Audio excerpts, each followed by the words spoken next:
बंधुओं, क्या वेदों में विज्ञान है? आज मैं इसी विषय पर अपने विचार व्यक्त करूंगा। आशा करता हूं आप ध्यानपूर्वक सुनेंगे और इससे लाभ प्राप्त करेंगे। आपके भी मन में यह प्रश्न होगा कि क्या वेदों में विज्ञान है? मैं निसंकोच कहना चाहता हूं, जी हां, वेदों में विज्ञान है। और इसी बात को बल देकर कहना चाहता हूं कि वेदों में ही विज्ञान है, अन्यत्र नहीं। जो हमारे 4 वेद हैं, ऋग्वेद, यजुर्वेद, सामवेद, अथर्ववेद,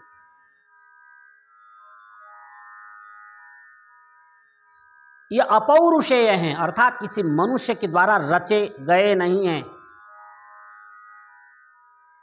परमपिता परमात्मा ने जब सृष्टि की रचना की और विभिन्न ग्रह नक्षत्रों की रचना की, साथ में प्राणी जगत की रचना की, तो 4 प्रकार के जो प्राणी हैं, उद्भिज, अंडज, स्वेदज और जरायुज। जो मनुष्य जाति है वो जरायुज में आती है। और संसार का सर्वश्रेष्ठ प्राणी मनुष्य को बनाया। तो इतने श्रेष्ठ प्राणी को और श्रेष्ठ बनाने के लिए जो ज्ञान दिया गया, वह ज्ञान अग्नि, वायु, आदित्य और अंगिरा के माध्यम से ब्रह्मा जी को प्राप्त हुआ। और ब्रह्मा जी ने उस ज्ञान को श्रुति परंपरा से आगे बढ़ाया, जो आज तक विद्यमान है।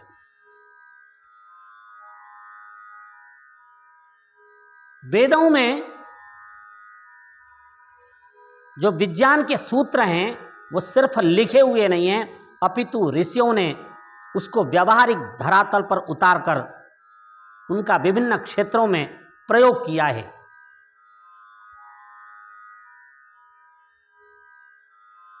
जो दुनिया के अन्य ग्रंथ हैं, उसमें इस प्रकार की वैज्ञानिक बातें नहीं हैं। मैं आपको कुछ उदाहरण देकर बताना चाहता हूं। वेद का एक मंत्र है, यजुर्वेद का मंत्र है, 3 अध्याय का। आयंगौहु प्रश्निरक्रमी दशधन्मातरम पुरः पितरंच प्रयंत स्वः। अयम गौहु, गौ कहते पृथ्वी को। गौ शब्द के बहुत अर्थ हैं, एक अर्थ पृथ्वी भी है। यह पृथ्वी जल के सहित सूर्य का चक्कर लगाती है, आक्रमित घूमती है। ऐसे घूमती है जैसे गाय का बछड़ा अपने मां के चारों तरफ घूमता रहता है। इसी प्रकार यह पृथ्वी सूर्य के चारों ओर चक्कर लगाती है।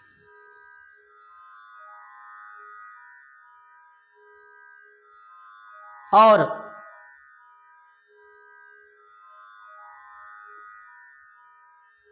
जो सूर्य ग्रहण है, जो चंद्र ग्रहण है, उसका भी वेदों में वर्णन है। स्वर्भानुर किस दिन चंद्र ग्रहण होगा, किस दिन सूर्य ग्रहण होगा, किस देश में होगा, किस समय होगा, कितने बजकर कितने मिनट पर होगा, यह सारा ज्ञान विज्ञान वेदों में भरा पड़ा है। जब चंद्रमा सूर्य के निकट आकर के सूर्य को ढक लेता है और उस विज्ञान को सामान्य लोग समझ नहीं पाते, पर ऋषियों ने उसको देखने के लिए बहुत छोटे छोटे यंत्र बनाने का निर्देश किया है।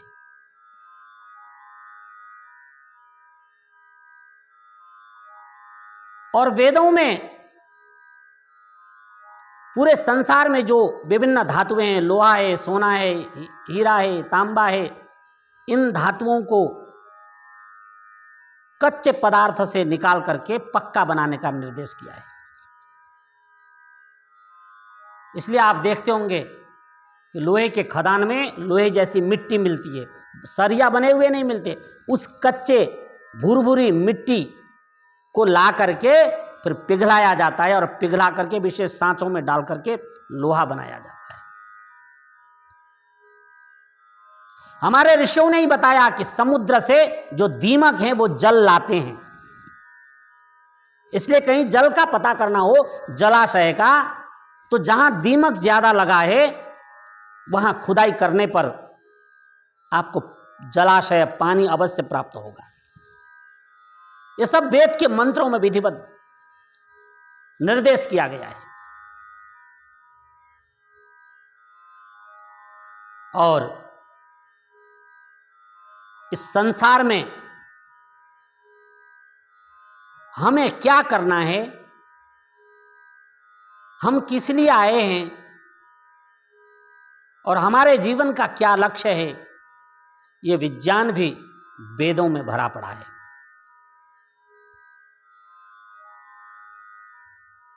कुछ लोग जो भौतिकवाद के आजकल के विकास को देख करके ये बिजली है और अन्य जो आजकल संसार में जो उन्नति दिखाई दे रही है, मोबाइल है, टेलीफोन है, जो विभिन्न गाड़ियां सड़कों पर दौड़ रही हैं, इन सब को देख करके लोगों ने कंप्यूटर बनाए। इन सब को देख करके कुछ लोगों को लगता है कि यह भौतिक विज्ञान में संभव है, वेदों में इसका कोई न वर्णन है, न वेद के जानने वाले इस प्रकार का विकास कर सकते हैं। परंतु यह उनकी मिथ्या धारणा है। हमारे ऋषियों ने वेदों के मंत्रों को सिद्ध करके, सिद्ध करने का अर्थ आंख बंद करके सिर्फ तपस्या नहीं की, अपितु सिद्ध करने का अर्थ है कि मंत्र में जो निर्देश किया है उसको इस धरातल पर उतारा है।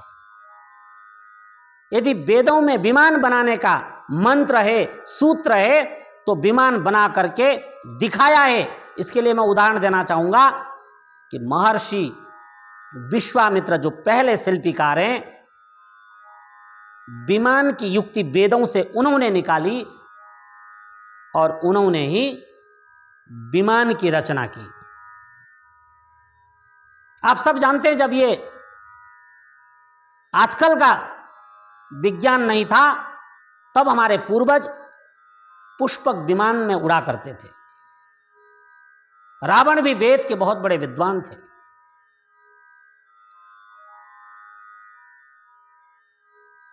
और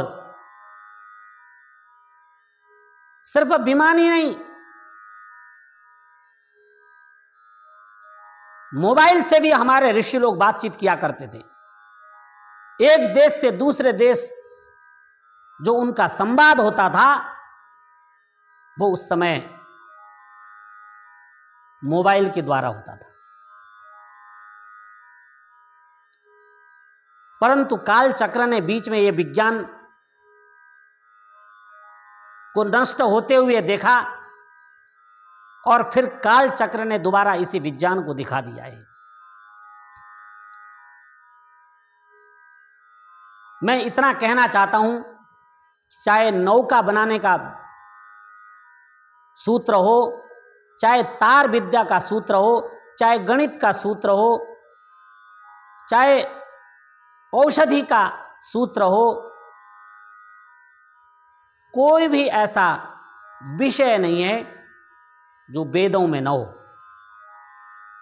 इन्हीं विषयों को शोध करके प्रजा के कल्याण के लिए सामने लाना, प्रैक्टिकल व्यवहारिक धरातल पर दिखाना,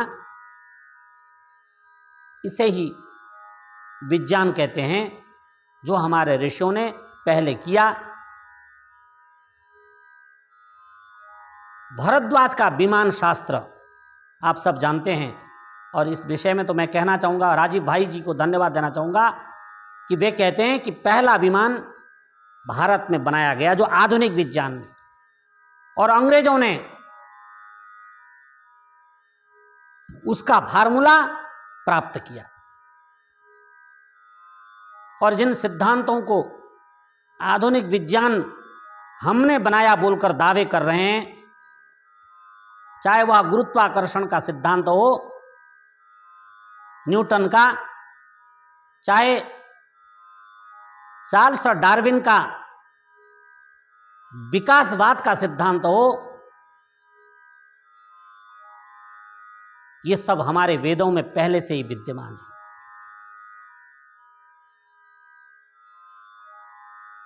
और हमारे दर्शन के सूत्र चिल्ला चिल्ला कर इस बात को संकेत कर रहे हैं कि जो कुछ विज्ञान है वो सब वेदों में है। इसके बाद भी हम यदि ये कहते हैं कि वेदों में विज्ञान नहीं है तो यह हमारी अज्ञानता का ही संकेत है। हम स्वयं वेदों को पढ़ते नहीं हैं, वेदों में हमारी आस्था नहीं है, हम भौतिकवाद में फंसे हुए हैं, भौतिकता को ही सब कुछ समझे बैठे हैं, भौतिकता की आंधी में इतने अंधे हो चुके हैं कि अपने पहने हुए वस्त्र उतारकर सड़क पर नग्न अवस्था में घूमने को तैयार हैं। बंधुओं, इस भौतिकता ने विनाश ही किया है और विनाश के सिवा कुछ नहीं किया है। हमारे ऋषि आपको सभ्य बनाना चाहते थे, इसलिए उन्होंने वेदों के वस्त्र बनाने के बारीक सूत्रों को पकड़ा और उससे वस्त्र निर्माण की प्रक्रिया हम तक पहुंचाई। युवा सुवासा परिवीता आगात सौश्रेयान भवति जायमाना तंधीरासक कवयोन्नयंति स्वाध्यो मनसा देव। वस्त्र बनाने का और वस्त्र पहनने का विधान वेदों में ही है। कुछ लोग मुझसे पूछते हैं कि आप ये तो कहते हैं कि वेदों में विज्ञान है, तो क्या आप सिद्ध कर सकते हैं? जी हां, मैं सिद्ध कर सकता हूं। उदाहरण के लिए महर्षि धन्वंतरि ने सुश्रुत संहिता में कहा है कि हस्ती दंतमसीम कृत्वा मुख्यम चैव रसांजनम रोमाण्येते न जायन्ते लोपात पाणी तले स्वपी। अर्थात यदि कोई व्यक्ति गंजा है जिसके सिर पर बाल नहीं उग रहे हैं अथवा उग करके उड़ गए हैं, तो आधुनिक विज्ञान में तो सुई जैसे किसी यंत्र से छेद करके बाल डाले जाते हैं, बालों का रोपण किया जा रहा है। परंतु महर्षि धन्वंतरि कहते हैं कि हस्ती दंत मसीम कृत्वा, हाथी के दांत का भस्म बना करके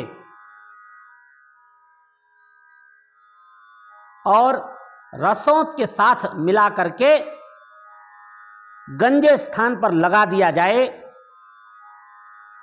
तो गंजे स्थान में बाल अति शीघ्र उगाते हैं। और आगे निर्देश करते हैं कि लगाते समय यह ध्यान रखना कि कहीं तुम्हारी हाथ की हथेली पर बाल न उगाएं, इसलिए हाथ पर दस्ताना पहनकर लगाना है, इतनी तेज दबाए। यह सिद्ध कर सकता हूं। एक एक सूत्र को सिद्ध करने के लिए बहुत पैसा चाहिए, करोड़ों रुपया चाहिए। अब हम जैसे सामान्य लोगों को हाथी का दांत कहां मिलेगा जो हम उसका भस्म बनाएं, फिर रसोद को लाएं। इसलिए सिद्ध हम कर सकते हैं। हमें एक टीम चाहिए जो संगठित हो, शिक्षित हो, हमारे निर्देशों का पालन करे, तो हम प्रकृति के विविध पदार्थों को संग्रहित करके संसार को कुछ नया दे सकते हैं। सिर्फ व्याख्यान ही नहीं, अपितु हम कुछ दे सकते हैं, लेकिन उस दिव्य ज्ञान को आप तक पहुंचाने के लिए बहुत पैसा चाहिए। इसलिए बिना पैसे में तो सिर्फ भाषण हो सकता है, प्रैक्टिकल धरातल पर तो पैसा चाहिए। इसलिए जो लोग ये कहते हैं कि क्या आप सिद्ध कर सकते हैं, तो मैं उन्हें ये कहना चाहता हूं कि बिल्कुल हम सिद्ध कर सकते हैं, हम अपनी बात से कभी पीछे नहीं हटेंगे। इसलिए कहने को बहुत कुछ है, वेदों की जितनी प्रशंसा की जाए उतना ही कम है। मैं तो सिर्फ इतना ही कहना चाहूंगा कि वेदो खिलो धर्म मूलम, समस्त धर्मों का मूल वेद है और समस्त मनुष्य मात्र को वेदों का अध्ययन करना चाहिए। मनुष्यों के लिखे हुए ग्रंथों को पढ़ने से अच्छा है कि वेदों को पढ़ा जाए, वेदों में अपनी श्रद्धा व्यक्त की जाए, क्योंकि वेद ही मनुष्यों के लिए परम कल्याण का मार्ग बता रहे हैं। तो बंधुओं, आज के लिए इतना ही। आपने वेदों में विज्ञान इस विषय को सुना, मैंने संक्षिप्त में अपने विचार आपके बीच में रखे। आपका बहुत बहुत धन्यवाद।